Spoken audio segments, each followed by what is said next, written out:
¿Qué tal, hermanos, hermanas? Que Dios les bendiga. Qué gusto estar con ustedes. Muy, muy grande para mí, un placer. Y nada más y nada menos que pudiendo compartir la palabra de Dios, ¿no?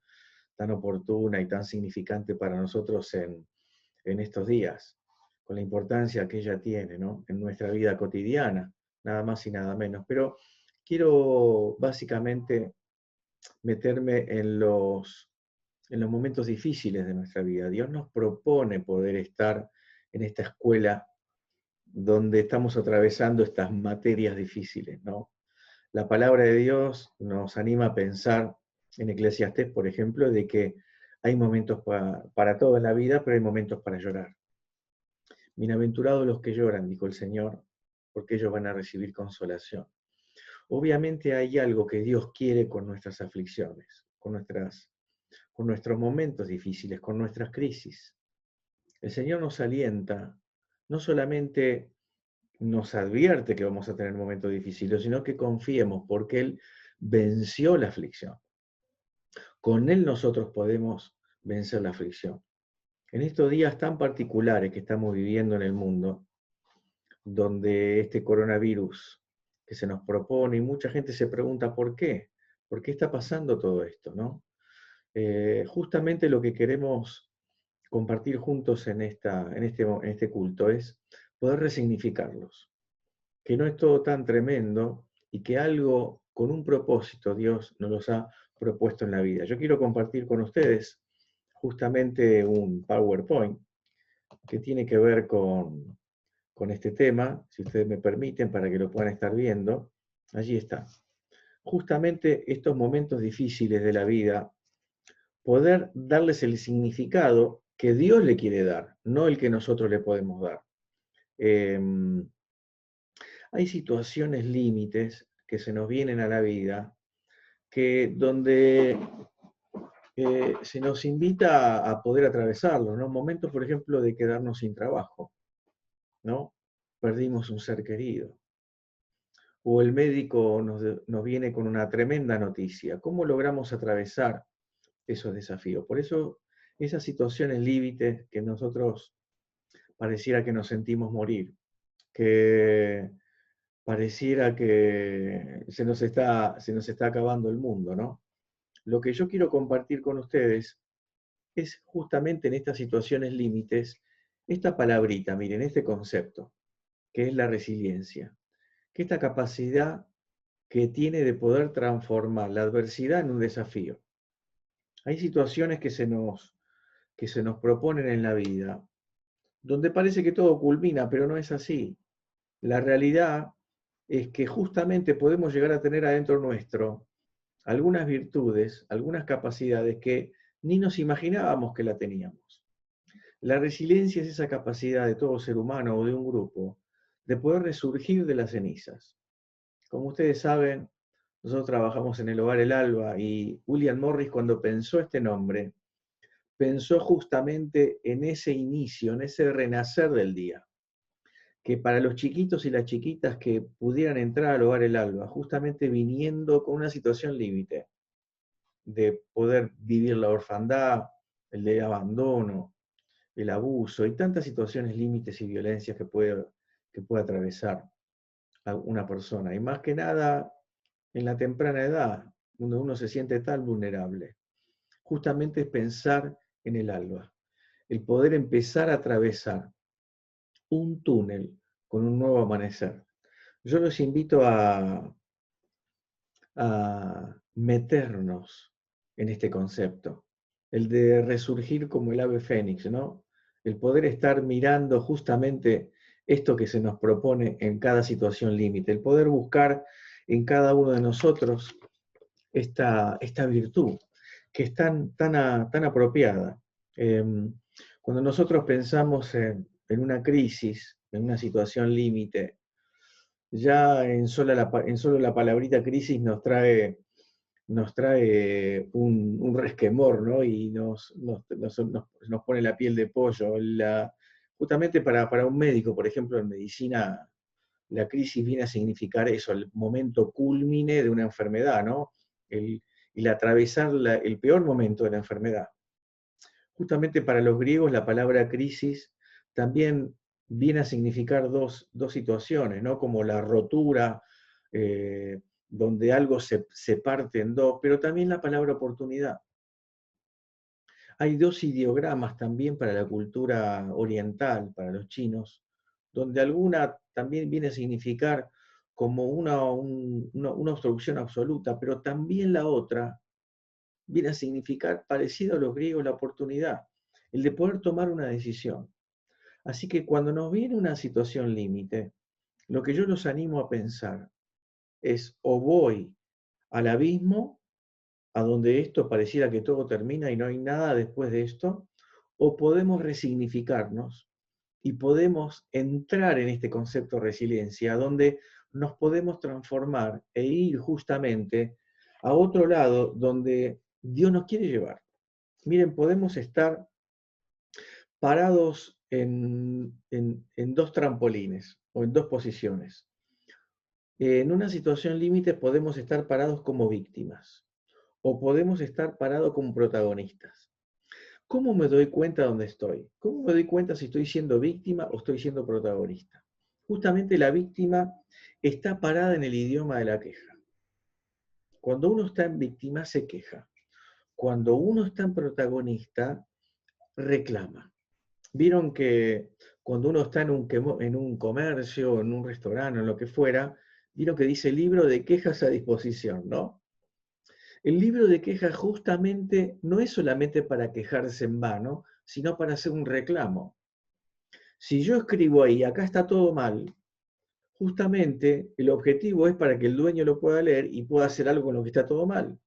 Así que yo te invito a meterte en tu crisis, en tu túnel de la dificultad, en esta situación límite, justamente en el trampolín de la resiliencia, esta capacidad de transformarte, no para estar en una situación de queja inútil, estéril, como es la víctima, sino ponerte en protagonista y que tu rol justamente sea el de reclamo.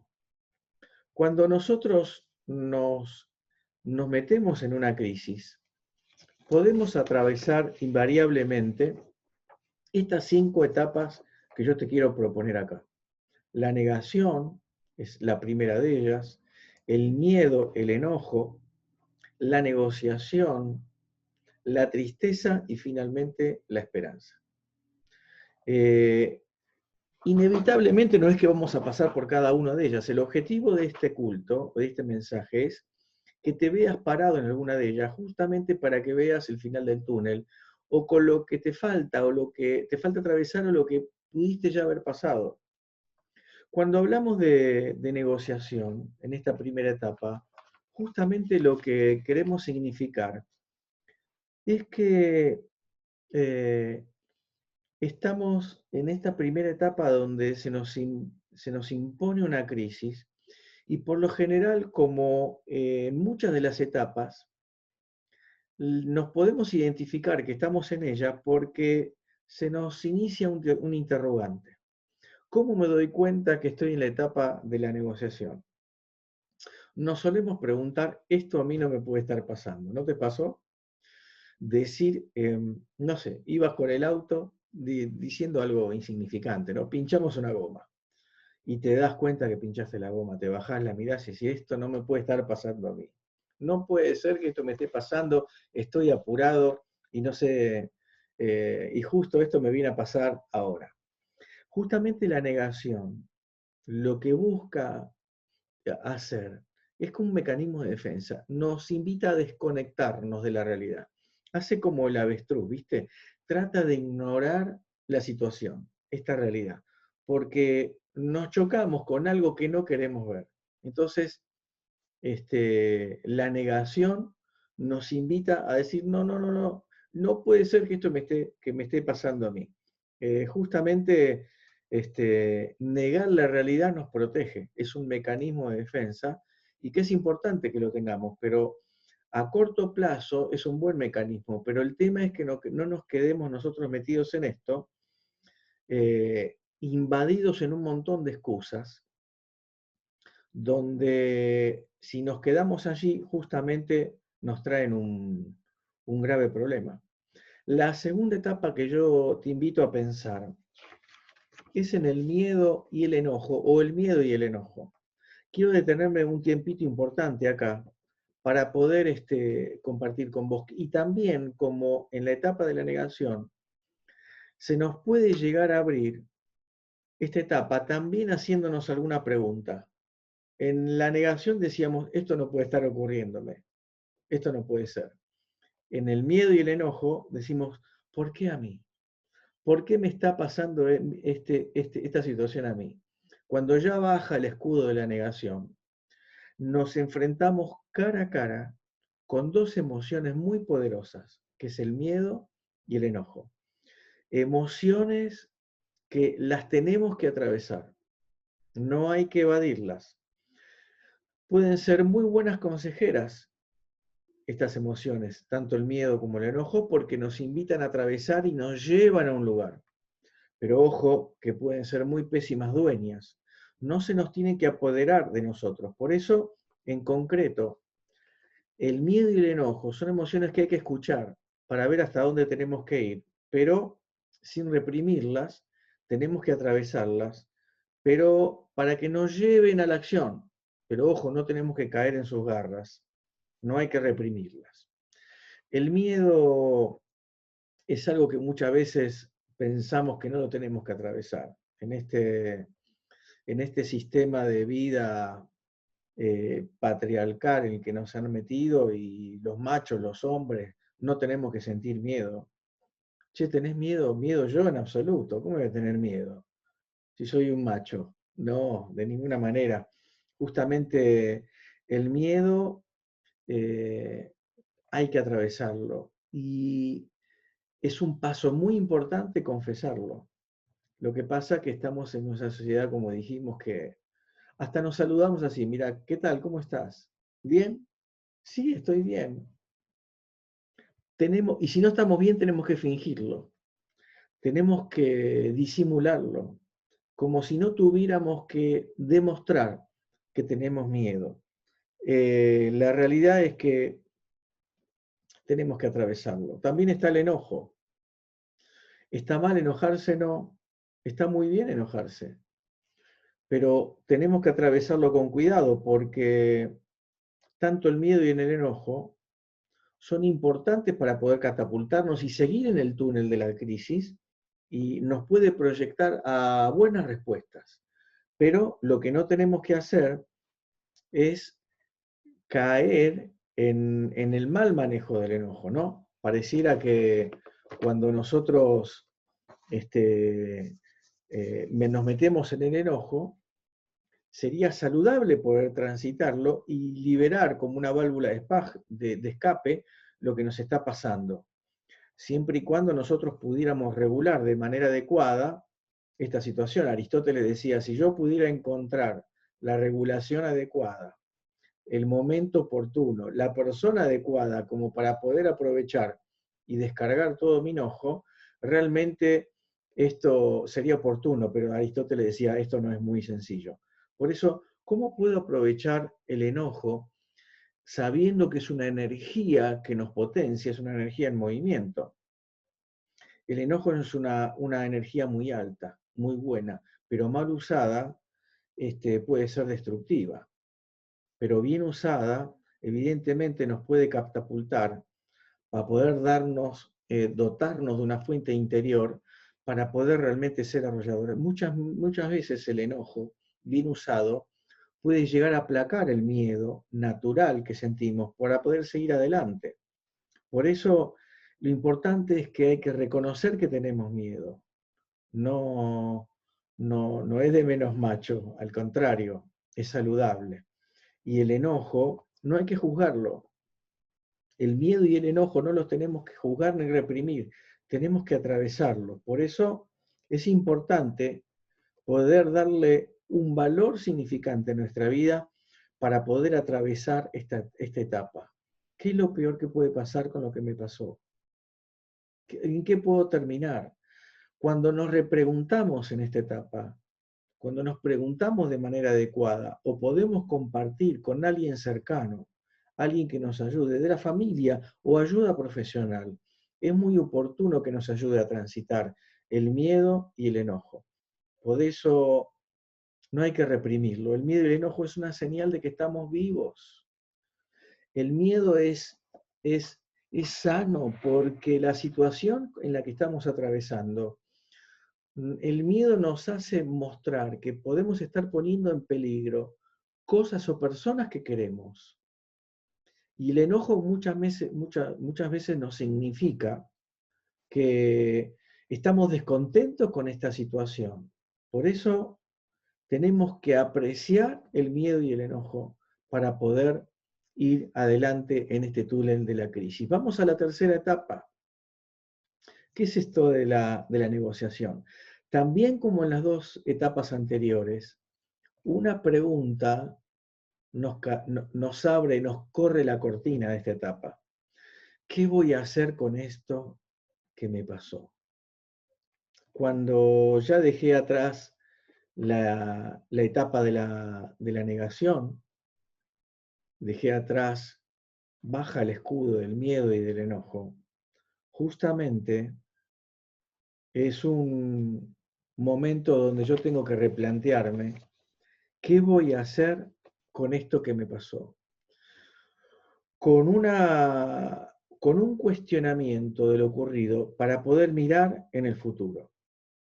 Es una etapa de tire y afloje, como si fuera una soga, ¿viste? De un lado estoy yo tirando para el futuro, y del otro lado estoy yo también, estás vos, tirando para atrás a la etapa de la negación, a la etapa del miedo y del enojo.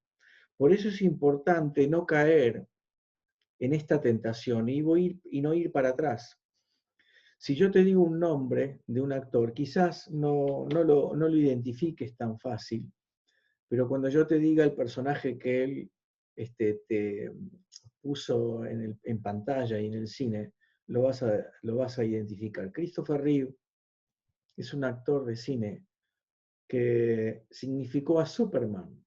No sé si todos vieron la película, pero él justamente tuvo un accidente, le estaba andando a caballo y se cayó y quedó cuadripléjico. Y él escribió un libro donde él justamente nos habla de estas etapas de la crisis.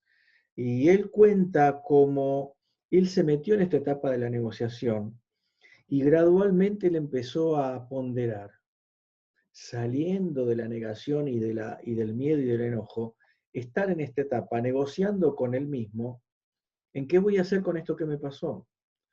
¿Cómo puedo yo ayudar a alguien con esto que me está pasando? ¿Cómo puedo ser beneficioso al público, a mi prójimo y demás?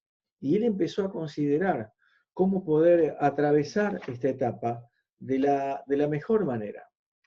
Por eso la negociación tiene que empezar a tratar de masticar como una vaca.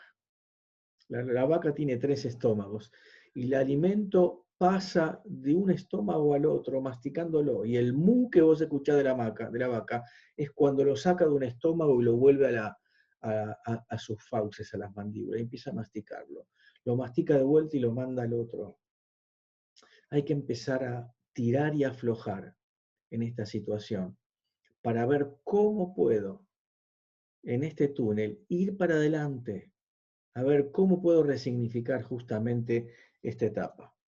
Entramos a esta cuarta etapa y anteúltima, cuando ya dejamos atrás la negación, el miedo, el enojo, y ya dejamos este tira y afloje de la negociación, entramos a la tristeza, otra emoción sumamente impactante. Y quizás también con una pregunta que surge del no doy más, no aguante más. Obviamente el cansancio nos invade, nos chocamos cara a cara con un duelo muy particular. Nos permitimos llorar, preguntarnos hasta cuándo voy a estar triste. Nos chocamos con este duelo que pareciera que después de haber luchado tanto en las etapas anteriores, en el tira y afloje, se nos acaban las fuerzas. Y decimos, justamente cuando más necesitamos fuerzas, parece que nos abandonan, ¿no? La tristeza nos cubre como un gran manto y pareciera que ya estamos agotados para dar pelea.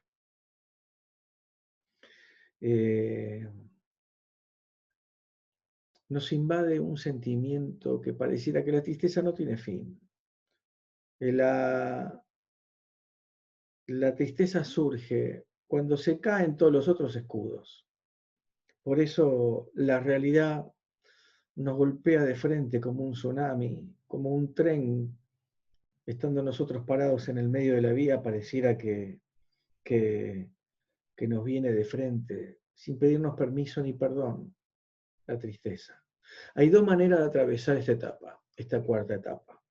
Una de ellas más positiva, más significante, más productiva, y la otra que nos puede llegar a tirar para atrás, ¿no es cierto? Por eso vamos a la menos adecuada primero, la que justamente la tristeza nos invade de una manera más paralizante, la culpa. Un sentimiento de culpa que pareciera que nos mete en el barro del remordimiento. Y como un auto, vieron que queda encajado en el barro, allí queda, no yendo para ningún lado. Se pareciera que uno acelera en el remordimiento, el auto no va, la vida no va para ningún lado, se gasta el combustible, termino fundiendo el motor por levantar temperatura, se rompe la vida y no fui a ningún lado. No se estanca. No es esa tristeza y esa culpa adecuada que nos se puede llegar a empujar, como dice la palabra de Dios, esa tristeza que nos empuja al pedir perdón, al poder arrepentirnos, ¿no? Es una tristeza negativa porque nos invade y nos estanca. Pero justamente queriendo salir de esa tristeza como una culpa que nos acompaña para estancarnos. Es una tristeza eterna. Pero hay otra manera de poder transitar esta etapa que tiene que ver con poder darle un equilibrio y una calma adecuada a la tristeza, como para poder salir adelante de a poco. Así que permitirnos llorar, solos o acompañados, para que las lágrimas puedan lavar el dolor que hay en el alma y que ellas puedan pasar de nuestros ojos al corazón para que pudiéramos reconocer que somos vulnerables y que necesitamos ayuda. Te animo en esta etapa a no transitarla solo. Te animo a pedir ayuda, a poder pedir un hombro para poder llorar ahí y escuchar esta palabra, aceptar lo que pasó, aceptar tu nueva realidad. Cuando pasamos a la quinta etapa, a la de la esperanza, justamente este actor de Superman, él cuenta cómo realmente termina pudiendo hacer de manera positiva el duelo. El llorar nos ayuda a hacer el duelo. El poder hacer una pausa. El llorar solos acompañados, pero hacer una pausa para poder abrirnos a una posibilidad magnífica. Que el duelo haga lo que tenga que hacer para entrar a esta quinta etapa, la etapa de la esperanza. Reconociendo que hemos sufrido mucho.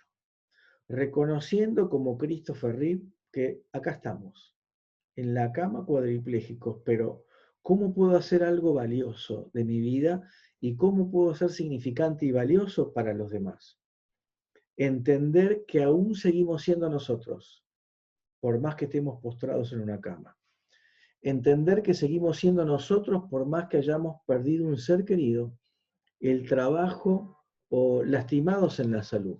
Por eso yo te quiero animar a pensar en que nos tenemos que meter en la esperanza de un sueño. Mirá, el sueño se trata de tejer un puente entre la tristeza que hemos dejado atrás y este final del túnel que hablamos al principio.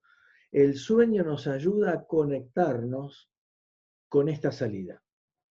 El sueño es una chispa que produce en nosotros y enciende en nosotros esta vitalidad que no nos lleva a la alegría, obviamente, pero que sí la esperanza produce en nosotros una manera de salir, es un motor que nos impulsa a salir. Quiero ir terminando con un ejemplo de vida precioso que los que tengamos ya más de 40 vamos a entender y vamos a descubrir a un personaje de la política de Sudáfrica que se llamó Nelson Mandela. Nelson Mandela fue un preso político durante 35 años que estuvo preso injustamente en una celda de 3x3. Y él tiene un libro también donde, justamente como Christopher Reeve, cuenta que inevitablemente tuvo que pasar por este túnel de la crisis y estas 5 etapas. Y él llega a contar cómo la chispa de la esperanza surgió en él y lo ayudó a poder seguir atravesando hasta que las puertas de las cárceles se abrieron. Él dice que soñaba en su pequeña celda cómo iba a ayudar a su patria, a sus compatriotas, en el momento que iba a salir. Y él empezó a idear y a planear cómo iba a poder llegar a ayudar a su gente. Y efectivamente cuando salió así lo hizo. Por eso el sueño nos impulsa y nos mete en la esperanza. Yo te invito en este momento difícil de la vida, que puedas pensar, que puedas identificar y te puedas detener en estas 5 etapas para saber en qué momento estás parado y que veas cuánto te falta para poder llegar a este final del túnel y meterte en la esperanza. ¿Cuál puede ser la mejor manera de poder atravesar? El Señor dice en Filipenses capítulo 4, la paz te dejo, mi paz te dejo, para que la puedas atravesar esta circunstancia de una manera preciosa. Él va a guardar nuestros corazones, nuestros pensamientos, de una manera singular, para poder atravesar esta situación, justamente con su paz, justamente con su paz. Quiero terminar mostrándote este precioso salmo, Salmo 27, que tiene que ver con una seguridad y una convicción que el salmista tenía en su corazón. Pero una cosa estoy seguro, de una sola cosa estoy seguro, que voy a ver la bondad del Señor en esta tierra. Te animo a poder agarrarte de las promesas de Dios, de poder agarrarte de esta seguridad que el salmista tenía. De una sola cosa estoy seguro. Te quiero pedir que te agarres de la seguridad de Dios, de la seguridad de su palabra, que vas a ver, aún estando en tu crisis, en tu prueba y en tu dificultad, la bondad del Señor en esta tierra. Te animo a agarrarte de la seguridad de la promesa de Dios y que Dios es bueno y que este proyecto de crisis que Dios ha puesto en tu vida, hay de una sola cosa que puedes estar seguro, que va a ser bueno para tu vida, como es significante Romanos capítulo 8 para nosotros, que todos aquellos que amamos a Dios, toda la vida se nos propone para que termine bien. Voy a ver la bondad del Señor en esta vida. Te animo a tener confianza como el salmista. Él nos impulsa a esperar en el Señor. Ten ánimo y valor. Espera en el Señor, en su auxilio aún en la tribulación. Tené valor y ánimo y poné tu esperanza en Él. Te animo a que en este momento cierres tus ojos conmigo y identificando el momento y la etapa en la crisis en la que estás, puedas darte cuenta que Dios te propuso esto y que puedas significarlo y resignificarlo de manera productiva, siendo protagonista y no víctima, yendo para adelante con este impulso que vos y yo tenemos en el chip que Dios nos puso en nuestra vida, el ser resilientes y por ir para adelante, agarrándote de la seguridad de la palabra de Dios, que vamos a ver la bondad de Dios en esta tierra de los vivientes. Espera en el Señor, tené ánimo y valor y poné tu esperanza en Él. Oramos, querido Señor, gracias te damos por tu palabra. Yo te quiero pedir en esta hora por cada una de mis hermanas y de mis hermanos, que tú puedas oír el llanto, que puedas ver las lágrimas, que puedas abrazarlos en la tristeza que los invade en su crisis, en su prueba. Señor, gracias tú por tu palabra, porque ella nos anima a la seguridad de poder agarrarnos de que vamos a ver tu bondad. Señor, yo te pido, por favor, por un milagro oportuno en la vida de cada uno de nosotros. Un milagro oportuno para meternos en la esperanza de este precioso Salmo 27. Que tengamos ánimo. Inflanos, Señor, con tu ánimo. Inflanos con tu valor. Y que la preciosa tarea del Espíritu Santo nos pueda reconfortar, nos pueda consolar y poder entender que hay algo productivo en esto que nos estás proponiendo. Yo te pido, Señor, que mires por cada una de las oraciones que en este momento se están levantando y hagas algo con nosotros. Nosotros nos queremos poner a disposición, nos queremos poner en el lugar adecuado, el túnel, para que nos puedas llevar, nos puedas sacar y nos puedas proponer de manera sobrenatural en tu esperanza. Papá querido, gracias te damos. En el nombre precioso, ora conmigo, en el nombre precioso del Señor Jesús. Y decí conmigo amén y amén. Le damos gracias al Señor porque tenemos el privilegio de haber compartido juntos. Yo les agradezco de todo corazón que me hayan dado esta posibilidad de poder estar con ustedes. Oramos para que el Señor les bendiga y les guarde.